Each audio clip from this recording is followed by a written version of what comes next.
तुम्हें जिस शत्रु ने भेजा था उसी के पास चले जाओ।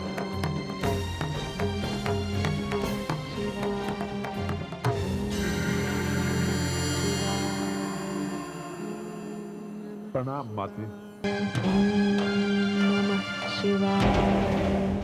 क्या कहा गुप्तचर? हिमाचल पुत्री पार्वती हिमालय में अकेली तपस्या कर रही है? हाँ सूर्यराज, मैं अपनी आंखों से देखकर आ रहा हूं। यह असंभव है। मैं होनी को बदल दूंगा।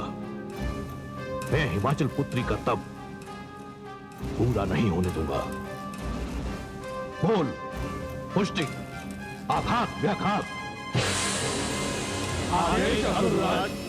तुम चारों इसी समय हिमालय जाकर हिमाचल पुत्री को इतना आतंकित करो कि उसका तप भंग हो जाए।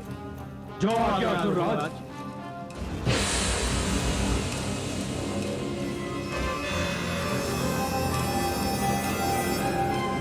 पार्वती! क्या बात है महारानी? क्या हुआ? अभी तो आप अच्छी भली थी, ये अचानक क्या हो गया आपको? महाराज, मुझे ऐसा लगा कि मेरी पार्वती कहीं किसी संकट में है। पार्वती किसी संकट में है? यह संभव नहीं है महारानी, ऐसा हो ही नहीं सकता, क्योंकि हमारी पुत्री पार्वती पर देवर्षि नारद की विशेष अनुकंपा है। देवर्षि नारद जिनके मार्गदर्शन ने संसार को ध्रुव और प्रहलाद जैसे महान भक्त दिए, दोनों ही बालक थे महारानी, किंतु एक के दृढ़ निश्चय और दूसरे के दृढ़ विश्वास ने नियति के भी घुटने टिकवा दिए थे।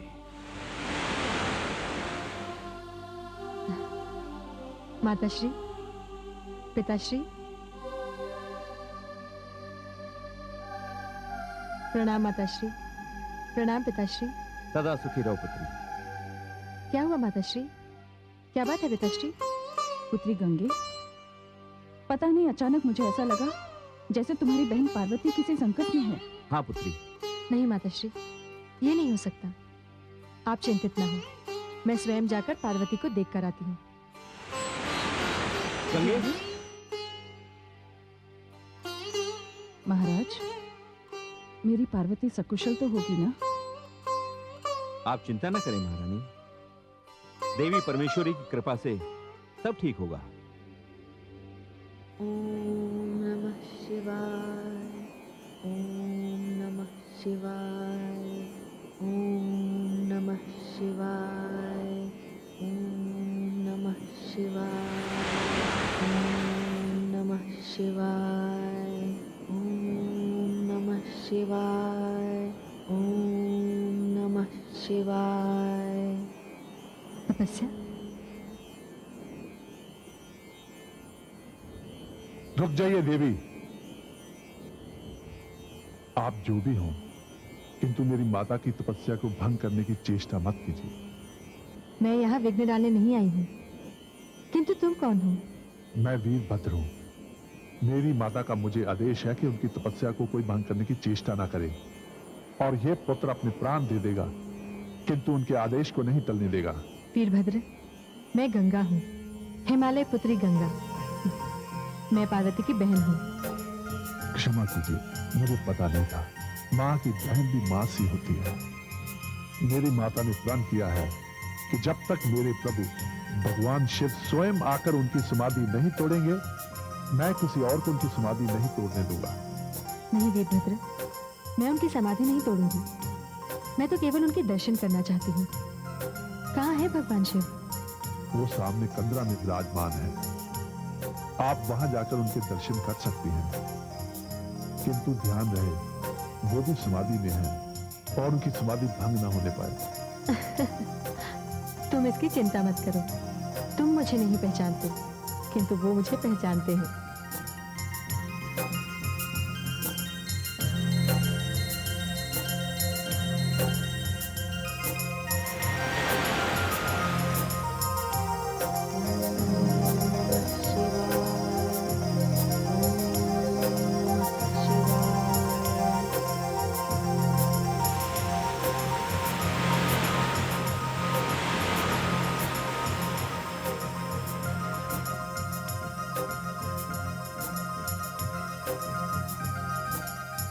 गंगा कैलाश पर आए और आपके चरण स्पर्श किए बिना ही चली जाए, यह तो संभव ही नहीं है प्रभु। मैं आपको प्रणाम करती हूँ।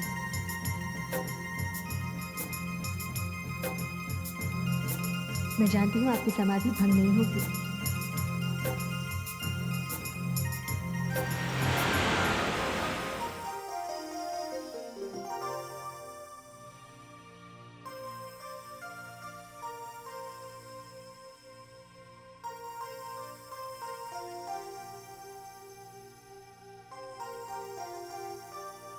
स्वामी, मुझे बहुत चिंता हो रही है। पुत्री पार्वती का अभी तक कोई समाचार नहीं आया। महारानी आप चिंता ना करें, पुत्री गंगा गई है वहां, वो आती ही होगी। माताश्री,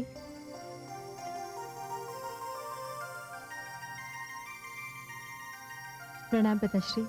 प्रणाम माताश्री। सदा सुखी रहो पुत्री।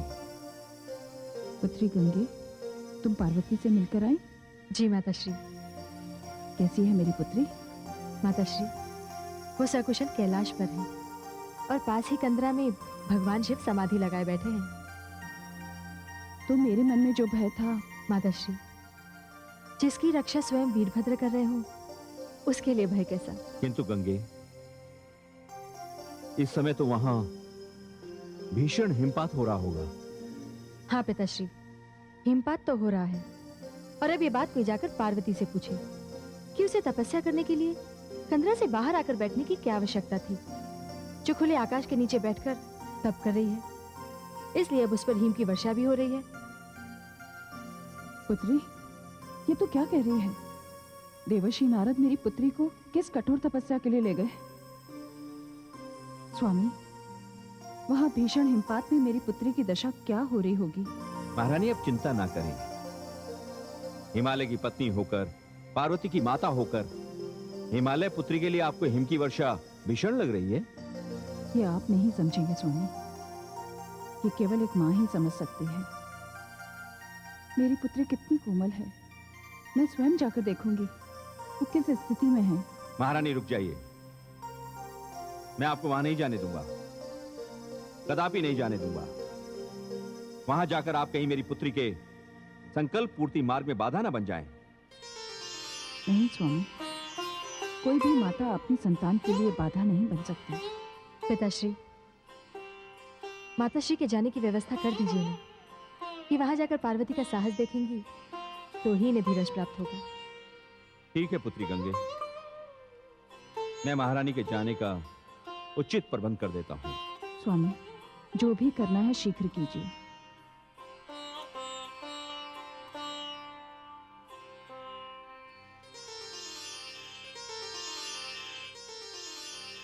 ओम नमः शिवाय। ओम नमः शिवाय। ओम नमः शिवाय। ओम नमः शिवाय। ओम नमः शिवाय। ओम नमः शिवाय। ओम नमः शिवाय। ओम नमः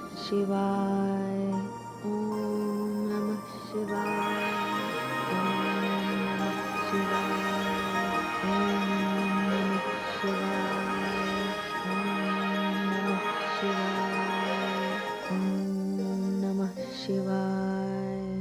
ओम नमः शिवाय।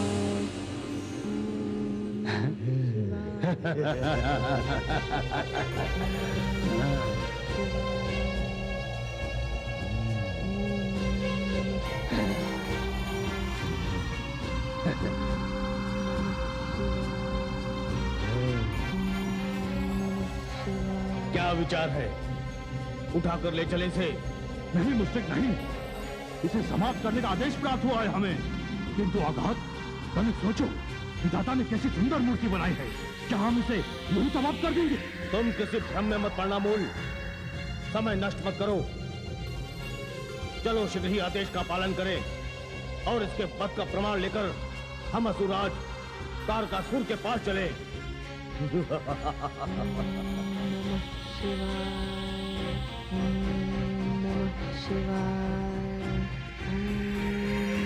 शिवाय।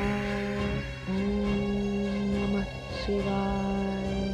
ओम हिमाचल पुत्री, तोड़ दे अपना ध्यान और बंद करे ओम नमः शिवाय की रट।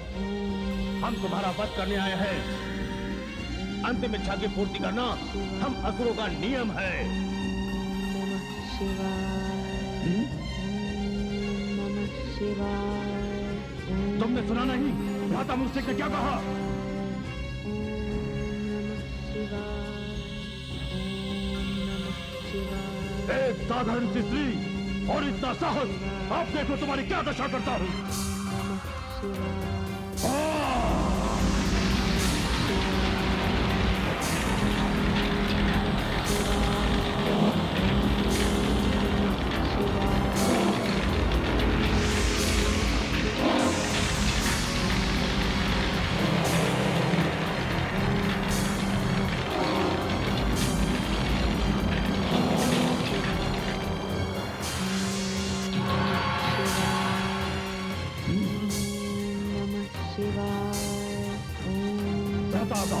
कदाचित इस हिम वर्षा में इस पर अग्नि का प्रभाव नहीं होगा।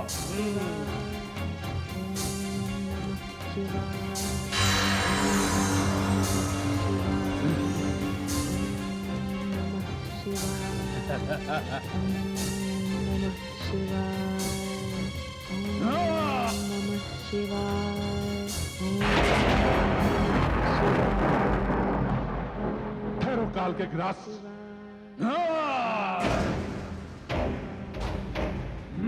उधर क्या देखते हो? इधर आओ।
तुम्हें जिस शत्रु ने भेजा था उसी के पास चले जाओ।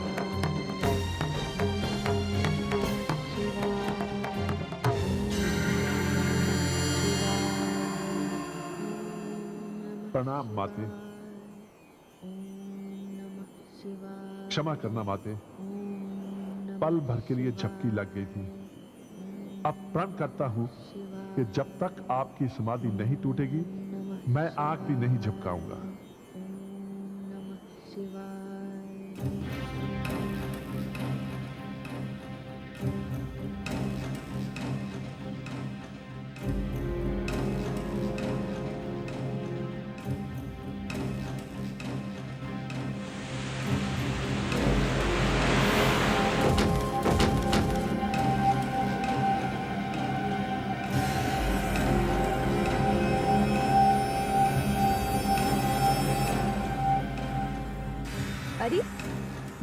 मुष्टिक, आघात, व्याघात।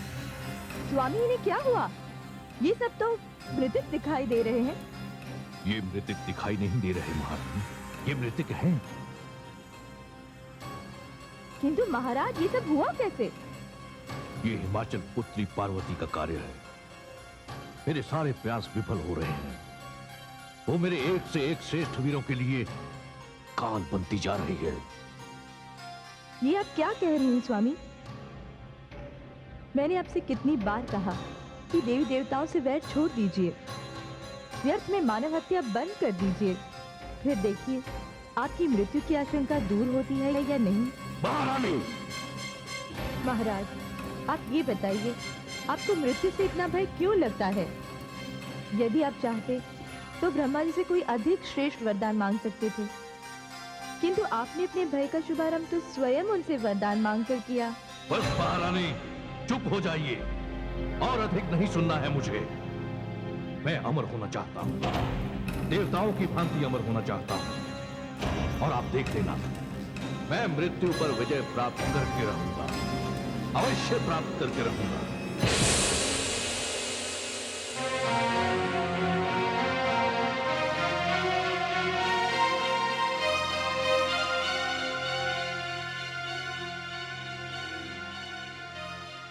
हे वरुण देव, क्या कारण हो सकता है? कामदेव अब तक नहीं पधारे। वो किसी भी क्षण आते होंगे, उन्हें सूचना दे दी गई है। कामदेव उपस्थित है देवराज इंद्र। कामदेव अपनी समस्त सेना के साथ उपस्थित है देवराज। आइए आइए कामदेव, आपका स्वागत है। आइए आइए कामदेव, वरुण लोक में आपका स्वागत है। आज्ञा दीजिए देवराज। बहुत दिनों से मैं तथा मेरी सेना दोनों ही निष्क्रिय बैठे हुए हैं। आज आपने जैसे ही मुझे बुलवाया तो मेरे मन में एक नई शक्ति का संचार हो गया। आदेश दीजिए देवराज, किस वन को उपवन बनाना है, किस हठी ऋषि की समाधि भंग करनी है, किसका तप आपकी शक्तियों को चुनौती दे रहा है।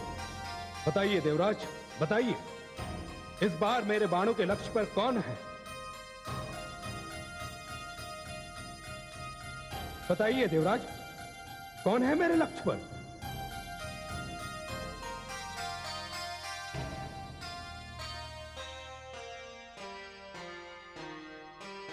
देवादिदेव महादेव। क्या? हाँ कामदेव, देवादिदेव महादेव। देवादिदेव महादेव, जो सारे संसार की शक्तियों की संगम है, जहां सारी इच्छाओं की पूर्ति अपने आप हो जाती है, जिनकी दृष्टि के एक संकेत में असंख्य काम है, उन निष्काम शिव पर लक्ष्य। आप चाहते हैं कि मैं उन पर अपना बाण चलाऊं? नहीं देवराज, नहीं। मेरे साहस और धैर्य की परीक्षा मत लीजिए। देखिए कामदेव, ये हम सभी देवताओं की अस्मिता और गौरव का प्रश्न है। हम कब तक इसी प्रकार एक स्थान से दूसरे स्थान पर भटकते रहेंगे? किंतु देवराज, हम देवताओं की पराजय का कारण तो असुर सम्राट तारकासुर है। हाँ कामदेव, जब तक भगवान भोलेनाथ के संतान नहीं होती, हमारा संकट नहीं टलेगा। और उधर जगदम्बा पार्वती भगवान भोलेनाथ को प्राप्त करने के लिए हिमालय में घोर तप कर रही हैं। फिर भी भगवान भोलेनाथ उनकी ओर आकर्षित नहीं हो रहे। उनकी समाधि भंग करने के लिए मेरे पास एकमात्र अस्त्र है, और वो आप है कामदेव, केवल आप। किंतु देवराज, कामदेव, ये हमारा आदेश है, और यदि आपने हमारे आदेश का पालन नहीं किया तो आपको हम सभी देवताओं की ओर से ऐसा दंड दिया जाएगा जिसकी आप कल्पना भी नहीं कर सकते। नहीं देवराज, इसकी आवश्यकता नहीं। कहते हैं स्त्री का चरित्र और पुरुष का भाग्य उसकी रचना करने वाला भी समझ नहीं पाया। तो मेरे भाग्य में क्या लिखा है, ये मैं कैसे जान सकता हूं? और मुझे अपने समस्त देव समुदाय के लिए कुछ करने का अवसर प्रथम बार मिल रहा है। इसे मैं अपना सौभाग्य समझकर स्वीकार करता हूं। आज्ञा दीजिए देवराज।